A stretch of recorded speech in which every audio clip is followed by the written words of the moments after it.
Hello hi అండి. Welcome back to our channel Devi's diary. ఈరోజు మన డైరీలో రెసిపీ ఏంటంటే, మనం ఏమాత్రం బియ్యం నానబెట్టుకోకుండా, పిండి మరపట్టించుకోకుండా, ఇంకా తడిపిండి లేకుండా అండ్ పాకం కూడా లేకుండా మెత్తటి సాఫ్ట్గా ఉండే అరిసెలు ఎలా తయారు చేసుకోవాలో చూపించబోతున్నానండి. చాలా క్రిస్పీగా అండ్ సాఫ్ట్గా వస్తాయి. ఈ అరిసెలు ఎలా తయారు చేసుకోవాలి అనేది వీడియోలోకి వెళ్ళబోయే ముందు ఫస్ట్ టైం కనుక మన ఛానల్ చూస్తున్నట్లయితే వీడియోస్ని లైక్ చేయండి. అలాగే మీ ఫ్రెండ్స్కి రిలేటివ్స్కి షేర్ చేయండి. మరిన్ని వీడియోస్ కోసం మన ఛానల్ సబ్స్క్రైబ్ చేసి పక్కనే ఉన్న బెల్ ట్యాప్ చేసి ఆల్ అనే ఆప్షన్ క్లిక్ చేస్తే నా కొత్త వీడియో నోటిఫికేషన్ వచ్చేస్తుంది. ఇప్పుడైతే ప్రాసెస్ చూద్దాము. నేను గ్లాస్ చూపిస్తున్నాను కదండి, ఈ గ్లాస్తో మెజర్ చేస్తున్నాను. నేను ఈ గ్లాస్తో 1 గ్లాస్ వరకు పొడి బియ్యం పిండిని తీసుకున్నాను. అచ్చంగా బియ్యం పిండితోనే చేస్తే అరిసెలు అనేవి హార్డ్గా వస్తాయండి. సో అందుకని 1/2 గ్లాస్ వరకు గోధుమ పిండిని యాడ్ చేసుకోండి. అప్పుడు అరిసెలు సాఫ్ట్గా వస్తాయి. ఈ బియ్యం పిండి అలాగే గోధుమ పిండి ఒక మిక్సింగ్ బౌల్లోకి వేసుకొని స్పూన్తో మొత్తం కలిసేలాగా తిప్పుకొని పక్కన పెట్టుకోండి. చిన్న చిన్న టిప్స్ ఫాలో అయ్యి చేస్తే ఈ అరిసెలు చాలా సాఫ్ట్గా అండ్ టేస్ట్గా వస్తాయండి. ఇప్పుడు స్టవ్ మీద ఒక గిన్నె పెట్టుకొని, నేను బియ్యం పిండి అయితే ఏ గ్లాస్తో తీసుకున్నానో సేమ్ అదే గ్లాస్తో 1 గ్లాస్ వరకు బెల్లం తురుమును వేసుకోండి. బెల్లం తురిమానండి దీన్ని. ఇలా తురుముకున్న బెల్లాన్ని ఈ గిన్నెలో వేసుకొని 1.5 గ్లాస్ వరకు వాటర్ని యాడ్ చేసుకోవాలి. మనం పిండి ఎంతైతే తీసుకుంటామో వాటర్ కూడా అంతే తీసుకోవాలండి. మనం బియ్యం పిండి గోధుమ పిండి కలిపి 1.5 తీసుకున్నాం కదా, అందుకని వాటర్ కూడా 1.5 తీసుకోవాలి. బెల్లం వచ్చేసి 1 గ్లాస్ తీసుకున్నాం కదా, మీకు స్వీట్నెస్ ఇంకా కావాలి అనుకుంటే ఇంకొక 1/2 గ్లాస్ బెల్లం యాడ్ చేసుకోవచ్చు. ఇప్పుడైతే బెల్లం వేసి వాటర్ వేసిన తర్వాత అందులో ఒక 1/2 టేబుల్ స్పూన్ వరకు సాల్ట్ని యాడ్ చేశాను. ఏ స్వీట్లో అయినా కూడా సాల్ట్ని యాడ్ చేసుకుంటేనే స్వీట్నెస్ అనేది ఇంకా ఎన్హాన్స్ అవుతుందండి. ఇప్పుడు ఆ బెల్లం అంతా కరిగిపోయిన తర్వాత ఒక ప్యాన్ తీసుకొని ప్యాన్లోకి ఆ వాటర్ని ఫిల్టర్ చేసుకున్నాను. ఫిల్టర్ చేసిన తర్వాత ఒక 3 ఇలాచీని జస్ట్ క్రష్ చేసుకొని వేసుకున్నాను. తర్వాత 2 టేబుల్ స్పూన్స్ తెల్ల నువ్వులు, ఇవి వేయించిన నువ్వులు కాదండి, పచ్చి నువ్వులే. తెల్ల నువ్వులు వేసుకున్న తర్వాత 1 టేబుల్ స్పూన్ నెయ్యిని యాడ్ చేసుకోండి.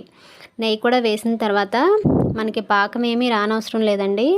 ఒకసారి తిప్పుకొని జస్ట్ నెయ్యి కరిగిపోయి ఇలా రోలింగ్ బాయిల్ వచ్చినప్పుడు మనం ముందుగా పిండి కలుపుకొని పెట్టుకున్నాం కదా, బియ్యం పిండి గోధుమ పిండి, ఆ మిక్స్చర్ని ఇందులో వేసుకుంటూ తిప్పుకుంటూ కలుపుకోవాలండి.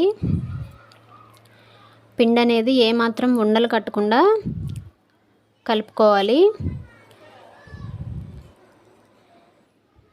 స్టవ్ని మాత్రం లో ఫ్లేమ్లో పెట్టుకోండి. మనకి ఎప్పుడైతే వాటర్ రోలింగ్ బాయిల్ వచ్చాయో అప్పుడు స్టవ్ని లో ఫ్లేమ్లో పెట్టుకొని పిండిని యాడ్ చేసుకోండి. ఇలా మొత్తం కలుపుకున్న తర్వాత మళ్ళీ 1 టేబుల్ స్పూన్ నెయ్యిని యాడ్ చేసుకోండి. నెయ్యి కూడా యాడ్ చేసుకున్న తర్వాత మొత్తం ఒకసారి బాగా మిక్స్ చేసుకోండి. మిక్స్ చేసుకున్న తర్వాత గరిటె తీసి పక్కన పెట్టేసి మూత పెట్టుకోండి. దీన్ని చల్లారనివ్వాలన్నమాట. చలిమిడి చల్లారేలోపు ఒక గిన్నెలోకి 1 టేబుల్ స్పూన్ వరకు నువ్వులు తీసుకోండి. అలాగే 1 టేబుల్ స్పూన్ వరకు వాటర్ని యాడ్ చేసుకొని తిప్పుకోండి. ఎందుకంటే ఆ చలివిడి ముద్దకి మనం నువ్వులు అంటించుకుంటాం కదా, అవి ఊడిపోకుండా ఉండటానికి అలా వాటర్లో కలిపి పెట్టుకోవాలి. తర్వాత మనం అరిసె చేసుకోవడానికి ఇలా పాల కవర్ కానీ లేదా బటర్ పేపర్ కానీ తీసుకొని ఆయిల్ రాసుకొని పక్కన పెట్టుకోండి. ఇప్పుడైతే పిండి చక్కగా చల్లారిపోయింది. దాన్ని ఇలా మ్యాష్ చేసుకోండి. మొత్తం కలిసేలాగా ముద్దలాగా చేసుకోండి. మనం చేతికి పట్టగలిగినంత వేడి ఉంటే చాలండి. మరి కంప్లీట్గా చల్లారిపోయినా అరిసెలు బ్రేక్ అయిపోతూ ఉంటాయి. మరి పిండి గట్టిగా అనిపిస్తే చెయ్యి తడి చేసుకొని ఇలా ముద్దలాగా తయారు చేసుకోండి.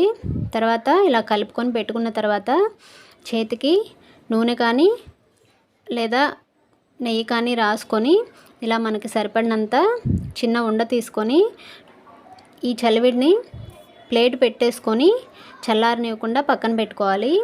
తర్వాత మనం తీసుకున్న ముద్దని ఇందులో నువ్వుల్లో డిప్ చేసి మళ్ళీ గట్టిగా ప్రెస్ చేసుకోవాలి. ప్రెస్ చేసుకున్న తర్వాత మనం పాల కవరు రెడీ చేసుకొని పెట్టుకున్నాం కదా, దాని మీద సాఫ్ట్గా ఒత్తుకోవాలి. అరిసె అనేది మరీ మందంగా రాకూడదు, అలాగని మరీ పల్చగా రాకూడదండి. చూడండి, ఈ విధంగా ఒత్తుకోవాలి. చూసారా, లావు కూడా ఈ మాత్రం ఉంటే సరిపోతుంది. ఇప్పుడు మనం తయారు చేసుకున్న అరిసెని హీట్ అయిన ఆయిల్లో వేసుకోవాలి. ఆయిల్ బాగా హీట్గా ఉండాలండి.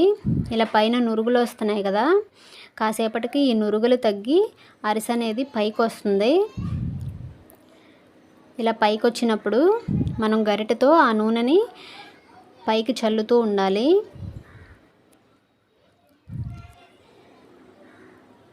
చూడండి, పొంగుతుంది అరిసె.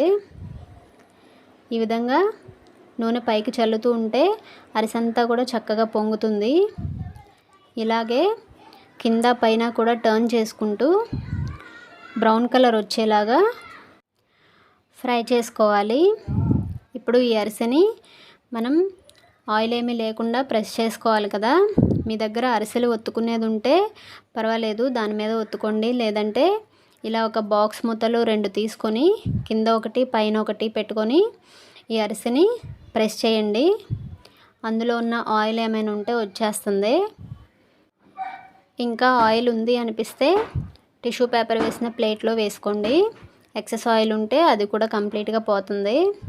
ఇలాగే మన చలివిడి మొత్తాన్ని అరిసెల్లాగా చక్కగా ఒత్తుకొని ఇలా తయారు చేసుకోవాలండి. అరిసెలు అయితే పైన క్రిస్పీగా లోపల సాఫ్ట్గా చాలా బాగుంటాయి. మీకు బెల్లం కన్సిస్టెన్సీ సరిపోకపోతే ఇంకొక పావు కప్పు బెల్లంని యాడ్ చేసుకోవచ్చు. చిన్న చిన్న టిప్స్ ఫాలో అయితే ఈ అరిసెలు చక్కగా తయారు చేసుకోవచ్చండి ఇన్స్టెంట్గా. మనం పిండి ఎంతైతే తీసుకుంటామో వాటర్ కూడా అంతే తీసుకోవాలి. మీరు కూడా తప్పకుండా ట్రై చేయండి, డెఫినెట్గా నచ్చుతుంది. ఈ వీడియో మీకు ఎలా ఉంది అనేది నాకు కామెంట్ చేసి చెప్పండి. వీడియోస్ని లైక్ చేయండి, అలాగే మన ఛానల్ని సబ్స్క్రైబ్ చేసి నన్ను సపోర్ట్ చేయండి. Thank you.